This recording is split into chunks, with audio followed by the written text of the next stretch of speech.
Hi everyone, my name is Jessica, and I don't know about you, but 2024 is the year of the most amazing romance releases, and I'm here today with the Harlequin Afterglow preview of the 4 books coming out. Harlequin Afterglow focuses on spicy romances following relatable characters on their journey of living their best lives and finding romance along the way. The first book we have is The Fake Dating Game by Timothy Janofsky. This is about Holden, who has the worst meltdown ever, and it happens right around when he's supposed to audition for his favorite game show. He really wants to be on the show, especially as an homage to his mother who passed away 6 years ago, but now he is drinking his sorrows at his hotel room's minibar, and he is just completely hopeless until the concierge shows up with his food. The tension and chemistry between Holden and Leo is unlike anything else, and they know they would make a very believable couple, so they end up going on the game show together. Holden thinks that winning the game show will solve all of his problems, they will win the cash prize, go on their merry way, but of course things are a little bit more complicated than they appear, and this one is such a fun fake dating romance, and who doesn't love a fun game show at the same time? But we know with fake dating, someone is bound to catch feelings, so this one is the perfect fake dating romance to pick up. Then we have The Bookbinder's Guide to Love, which is a witchy and witty opposites attract romance with some bookbinding. Serafina is our heroine, and she grew up in foster care, and she got really into binding her own journals and really loved doing that, and now she owns a shop with her best friends,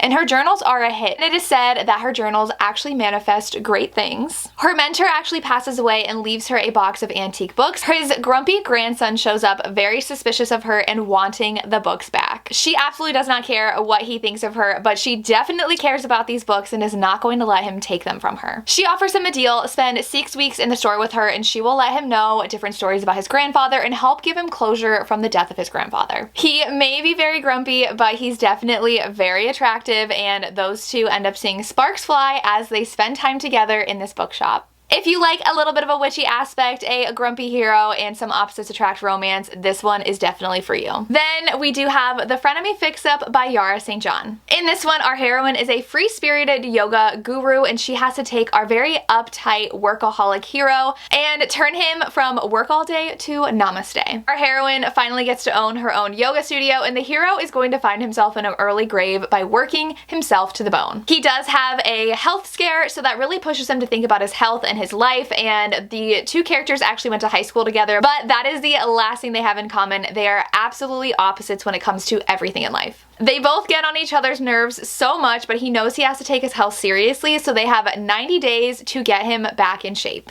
In doing so, he is hoping to win back his high school girlfriend. Things do start heating up in the yoga studio, but they end up realizing they're moving further away from their goals than they wanted to, so they need to figure out what they actually want out of this arrangement. Is he going to win back his high school girlfriend, or has he found someone new he has his eye on? This one is a really great opposites attract, but they have 90 days to whip the hero into shape. And the last book I have is The Devil in Blue Jeans by Stacey Kennedy. This is about Charlie, who moves to Montana to buy a dive bar with her best friends. After her ex ended up cheating on her and taking their nightclub with him, she has no desire to trust anybody, and she really wants to have a fresh start in Montana. The previous owner is not happy with the changes that she's making, and he is definitely a cocky cowboy who is going to get in her way. She decides to strike a deal with him and asks him to be a prize in their charity auction, and she'll have a little bit more of a cowboy-friendly menu at the bar. That plan ends up backfiring, and she is butting heads with this feisty cowboy that she's honestly a little bit attracted to. But because of her past and her heartbreak, she is not looking to trust anybody, especially this guy who thinks he knows better than her